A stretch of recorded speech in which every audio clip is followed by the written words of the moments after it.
Next, I'll be discussing the weakening of coral reefs. The threat posed to the reefs are ocean acidification and the warming of the oceans.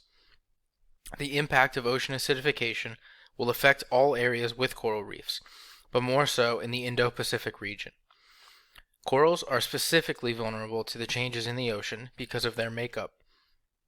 Because the oceans are absorbing too much carbon dioxide, the corals have a harder time accreting skeleton and leave them weaker in turn. What is expected is up to 20% reductions in the densities of coral skeletons by 2100 in parts of the Coral Triangle, the area bounded by the waters of Indonesia, Malaysia, the Philippines, Papua New Guinea, Timor-Leste, and the Solomon Islands.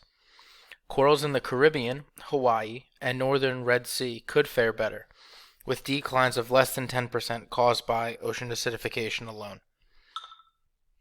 The impact on the surrounding communities will be one of economics.